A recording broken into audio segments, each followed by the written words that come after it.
Hello दोस्तों, आपका हमारे चैनल पर स्वागत है। कहानी शुरू करने से पहले प्लीज हमारे चैनल को सब्सक्राइब जरूर कर ले और हाँ, बेल आइकन दबाना ना भूले, क्योंकि हम लाते रहेंगे आपके लिए हर बार एक नई मजेदार इंटरेस्टिंग कहानी। तो चलिए कहानी शुरू करते हैं। बहुत समय पहले की बात है। रामगढ़ नामक गाँव में अंकिता अपनी सौतेली माँ रामकली और अपनी सौतेली बहन पारुल के साथ रहती थी। अंकिता और पारुल दोनों ही दिखने में बहुत सुंदर और गोरी थी। अंकिता पारुल से उम्र में बड़ी थी, परंतु अंकिता की हाइट छोटी होने के कारण वो छोटी दिखती थी और उसके पड़ोस के बच्चे उसका मजाक उड़ाया करते। अंकिता और पारुल दोनों एक ही स्कूल में पढ़ते थे। रामकली अंकिता के सौतेली होने के कारण उससे झाड़ू पोछा लगवाती और घर का सारा काम करवाती।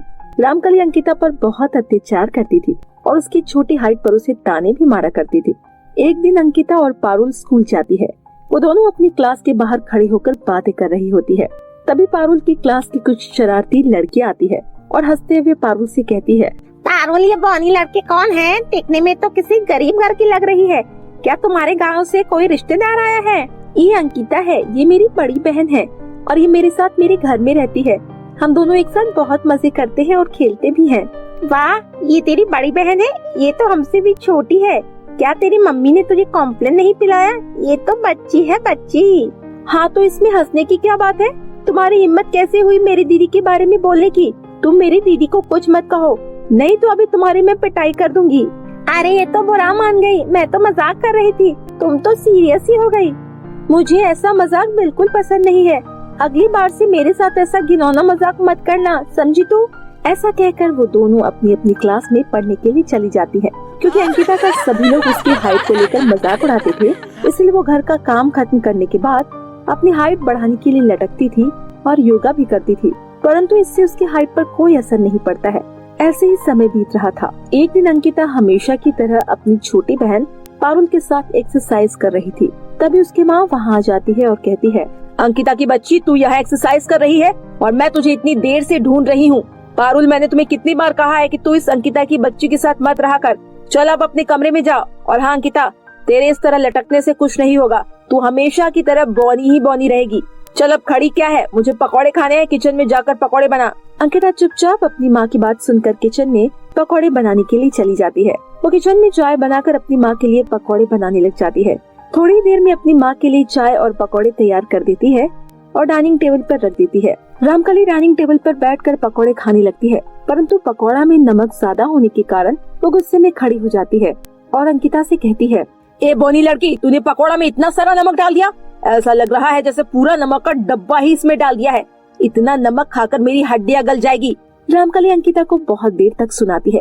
तभी वहाँ पारुल आ जाती है और अपनी माँ से कहती है, अब बस भी करो माँ, पकौड़े में थोड़ा सा नमक ज्यादा होने के कारण आप दीदी को कितनी देर से सुना रही हो? आपको तो बस दीदी को सुनाने का मौका चाहिए और कुछ नहीं। तो चुप कर पारुल, इस अंकिता की बच्ची के साथ रहकर इसमें तुझे भी अपने जैसा बना दिया है। चुपचाप अपने कमरे में जाकर पढ़ाई कर, ज्यादा जुबान चलने लगी है तेरी। पारुल वहाँ से उदास मन से अपने कमरे में चली जाती है। तभी रामकली अंकिता को बहुत मारती है, जिससे अंकिता का पैर टूट जाता है। अंकिता रोते रोते अपने कमरे में चली जाती है और बैठकर रोने लगती है। रोते रोते उसे बहुत तेज नींद आ जाती है और वो गहरी नींद में सो जाती है। तभी उसके सपने में उसकी मरी हुई माँ आती है और कहती है, सुनो अंकिता बेटा, मुझे पता है लोग तुम्हारी छोटी हाइट के कारण तुम्हारा मजाक उड़ाते हैं और तुम्हारी सौतेली माँ तुम्हें बहुत मारती है, परंतु अब चिंता करने की जरूरत नहीं है। मैं तुम्हारी मदद करना चाहती हूँ। मेरी बात ध्यान से सुनो। तुम कल सुबह उठकर नीली पहाड़ी के 100 साल पुराने पेड़ के नीचे मैंने एक चमकता हुआ पत्थर जमीन में गाड़ रखा है। तुम उसे निकाल कर झरने के पास जाना। वहाँ तुम्हें एक बूढ़ी दादी मिलेगी। तुम ये चमकता हुआ पत्थर उसे दे देना। वो तुम्हें सोने और चांदी की 2 फ्रॉक देगी। सोने की फ्रॉक से तुम्हारी हाइट बढ़ जाएगी और चांदी की फ्रॉक से तुम्हारे पास बहुत सारी धन दौलत आ जाएगी, जिससे तुम हंसी खुशी से रह सकती हो। अच्छा अंकिता बेटा, अब मैं चलती हूँ, मुझे जाने में देरी हो रही है। इतना कहकर अंकिता की माँ की आत्मा वहाँ से गायब हो जाती है। अगली सुबह अंकिता जब सो कर उठती है तो उसे रात का सपना याद आता है और वो तुरंत नीली पहाड़ी के 100 साल पुराने पेड़ के पास पहुँचती है और खुदाई चालू कर देती है। थोड़ी देर खोजने के बाद अंकिता को वो चमकदार पत्थर मिल ही जाता है। अंकिता उस पत्थर को उठाकर झरने के पास पहुँच जाती है अंकिता वहाँ बूढ़ी दादी को ढूंढ रही होती है। तभी अचानक उनके सामने बूढ़ी दादी प्रकट हो जाती है। आओ बेटी, मैं वही बूढ़ी दादी हूँ। जल्दी से मुझे वो चमकदार पत्थर दे दो, जिसकी मदद से मैं तुम्हें सोने और चांदी की 2 फ्रॉक दे दूंगी। अंकिता वो चमकदार पत्थर बूढ़ी दादी को दे देती है। बूढ़ी दादी अपने जादू से वहाँ तो सोने और चांदी की फ्रॉक प्रकट कर देती है। अंकिता उनसे सोने और चांदी की वो दोनों फ्रॉक ले लेती है और दादी माँ को धन्यवाद बोलकर घर चली आती है। अंकिता घर पहुंचकर जैसे ही वो सोने की फ्रॉक पहनती है, तभी अचानक उसकी लंबाई बढ़ जाती है। ये देखकर वो बहुत खुश हो जाती है और फिर अपनी बहन पारुल को बुलाती है। पारुल वहाँ आती है तो देखती है कि अंकिता पहले से लंबी हो गई है। ऐसा देखकर पारुल को अपनी बहन के लिए खुशी होती है। अब अंकिता को कोई भी बोनी कहकर नहीं चिढ़ा पाएगा। फिर अंकिता पारुल को चांदी की फ्रॉक के बारे में बताती है। अंकिता खुश होकर अपनी बहन पारुल को वो चांदी की फ्रॉक दे देती है। पारुल जल्दी से भी चांदी की फ्रॉक पहन लेती है। फ्रॉक पहनते ही पारुल पहले से ज्यादा खूबसूरत हो जाती है और उसे बहुत अच्छा महसूस होने लगता है। उस दिन के बाद अंकिता और पारुल अपनी फ्रॉक से अपनी जरूरत की चीजें मांगा करती थी। जादुई सोने और चांदी की फ्रॉक की मदद से ये दोनों पढ़ने में भी बहुत अच्छी हो गई थी। अब जब भी दोनों बहनों से कक्षा में कोई सवाल पूछा जाता, वो दोनों बहनें सबसे पहले जवाब देती। ये देख स्कूल की सभी टीचर्स उनकी तारीफ करती थी, परंतु क्लास की वो लड़की रूबी, जिसने अंकिता के बौने होने का मजाक उड़ाया था, उसकी हाइट और खूबसूरती देखकर चिढ़ने लगती है। ये सब रूबी से देखा नहीं जा रहा था। उनकी खूबसूरती से प्रभावित होकर स्कूल की सभी लड़कियां उनसे बात भी करना पसंद करती थी और अब रूबी से कोई बात नहीं करता था। इसी तरह दोनों बहनें अंकिता और पारुल उन जादुई सोने और चांदी की फ्रॉक की मदद से गरीबों की मदद करना शुरू कर देती है। वो हर दिन सोने और चांदी की फ्रॉक से धन दौलत मांगती और उसका आधा हिस्सा गरीबों को दान करती। धीरे धीरे जब ये बात रामकली को पता चलती है कि पारुल और अंकिता के पास जादुई सोने और चांदी का फ्रॉक है, वो अंकिता को दिन रात डांटना भी बंद कर देती है और उसे बहुत प्यार से बातें करती है।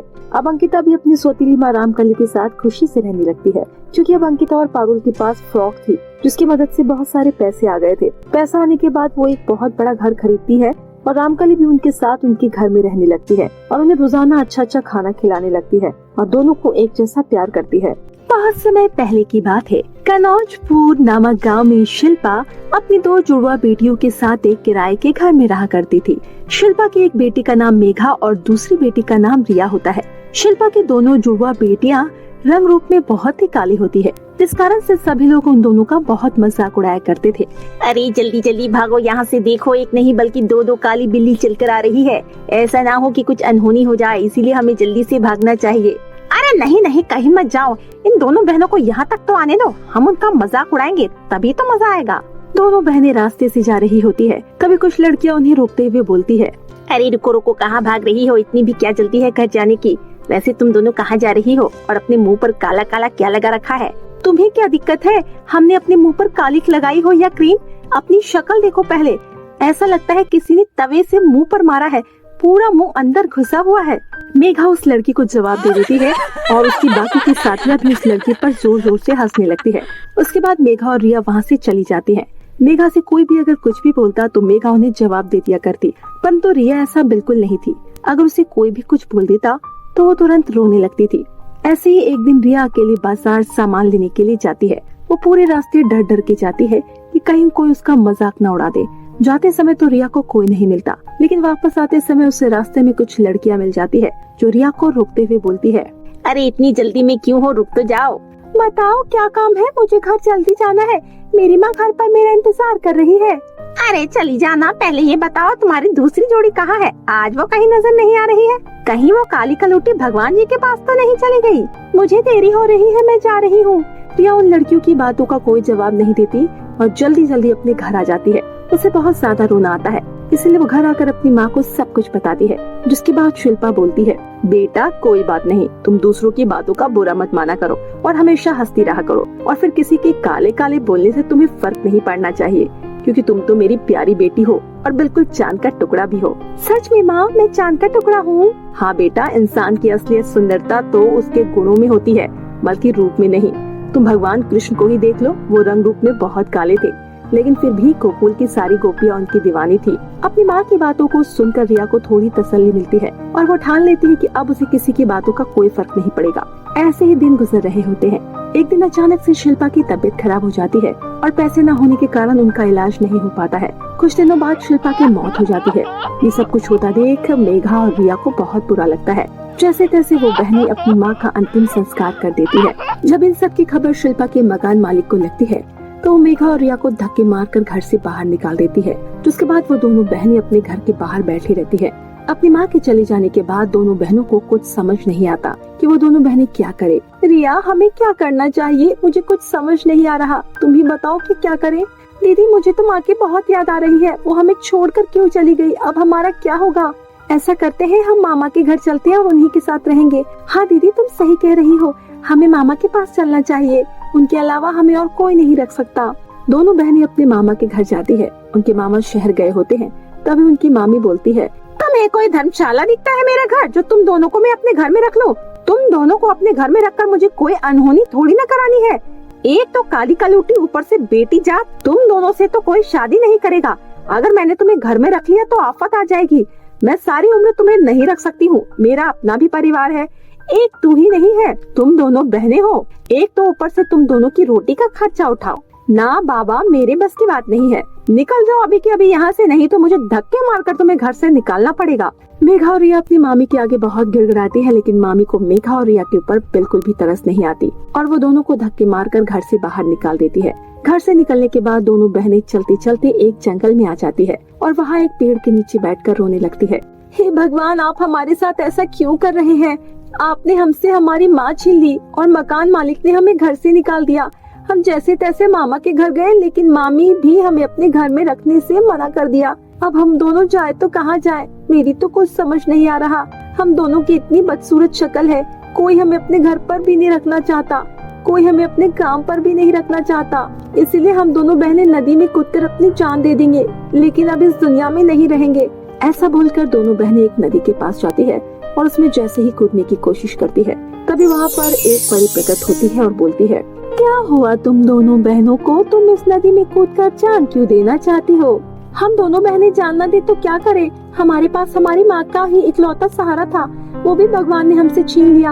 अब हमारे पास न रहने के लिए कोई जगह है और न ही माँ का साया, इसलिए अब हम दोनों नहीं जीना चाहते। आप हमें मरने दीजिए। धैर्य रखो, मनुष्य को इतनी जल्दी हार नहीं माननी चाहिए, और तुम दोनों तो अपनी माँ की बहादुर बेटी हो। ऐसे जिंदगी से निराश नहीं होते हैं। कोई भी परेशानी बिना समाधान के उत्पन्न नहीं होती है। अगर भगवान एक रास्ता बंद करता है तो वह 10 रास्ते भी खोलता है। कहाँ है रास्ता? हमें तो कोई रास्ता नहीं दिख रहा। तुम चिंता मत करो, मैं तुम्हारी मदद करूँगी। ये लो, ये 2 जादू फेस पाउडर हैं। तुम चिंता मत करो, बस तुम एक बार खूबसूरत हो जाओ, फिर तुम्हें अपने आप जीने की वजह मिल जाएगी। नदी परी उन दोनों बहनों को एक एक जादुई फेस पाउडर दे देती है और वहाँ से गायब हो जाती है। दोनों बहनें अपने चेहरे पर फेस पाउडर को लगाती है। फेस पाउडर लगाते ही दोनों बहनें बिल्कुल अप्सरा की तरह सुंदर हो जाती है। नीली आंखें, काले लंबे बाल, मेघा और रिया की खूबसूरती पर 4 चांद लग जाते हैं। अपने आप को इतना खूबसूरत देखकर दोनों बहनें बहुत खुश हो जाती है और खुशी खुशी दोनों बहनें काम की तलाश के लिए निकल जाती है। तभी रास्ते में दोनों बहनों को एक बूढ़ी अम्मा दिखाई पड़ती है, जो उनसे बोलती है, बेटा, क्या तुम कुछ मुझे खाने के लिए दे सकती हो? अम्मा जी, मुझे माफ करना, मेरे पास खाने के लिए कुछ भी नहीं है, लेकिन आप चिंता न करिए, मैं अभी आपके लिए खाने के लिए कुछ लेकर आती हूँ। मेघा आसपास कुछ खाने के लिए देखने के लिए चली जाती है। वह रिया बूढ़ी अम्मा के पास बैठ जाती है। थोड़ी देर बाद मेघा पास वाले मंदिर से ही खाने पीने की चीजें ले आती है। ये देख बूढ़ी अम्मा खुश हो जाती है और जल्दी जल्दी सब कुछ खा लेती है। मेघा और रिया का धन्यवाद करके वो चली जाती है। दरअसल वो बूढ़ी अम्मा कोई और नहीं बल्कि नदी परी थी। वो देखना चाहती थी कि सुंदरता आने के बाद कहीं रिया और मेघा में घमंड तो नहीं आ गया, लेकिन ऐसा कुछ नहीं होता। इसलिए बूढ़ी अम्मा खुशी खुशी चली जाती है। दोनों बहनें बाजार में घूम रही होती है, तभी एक फोटोग्राफर उनकी फोटो खींच लेता है और कुछ दिनों बाद वही फोटोग्राफर दोनों बहनों के पास आता है और बोलता है, आप दोनों को मेरे साथ चलना है। लेकिन कहाँ पर? कुछ दिनों पहले मैं यहाँ पर आया था, मैंने आप दोनों की फोटो ली थी और अपने प्रोड्यूसर को भेजी थी। उन्हें आप दोनों बहुत ही ज्यादा पसंद आ गई, इसलिए वो आप दोनों को फिल्मों में काम देना चाहते हैं, इसलिए आपको मेरे साथ चलना होगा। ये खबर सुनकर दोनों बहनें खुश हो जाती हैं और खुशी खुशी दोनों फोटोग्राफर के साथ चली जाती है। वे दोनों प्रोड्यूसर से मिलती हैं। प्रोड्यूसर उन दोनों बहनों को अपनी फिल्मों में काम दे देता है। अगले दिन से शूटिंग शुरू हो जाती है। दोनों बहनें अलग अलग फिल्में करती है। कुछ महीनों की शूटिंग की कड़ी मेहनत बाद पूरी फिल्म तैयार हो जाती है। जैसे ही फिल्म सिनेमा घर में लगती है, सभी लोगों को दोनों बहनों की अदाकारी बहुत पसंद आती है। उनके बहुत सारे फैन हो जाते हैं। मेघा और रिया की जिंदगी पूरी तरीके से बदल जाती है। अब वो दोनों बहनें लग्जरियस फ्लैट में रहने लगती हैं। कुछ महीनों बाद इन दोनों बहनों को उनकी फिल्म के लिए अवार्ड भी मिलता है।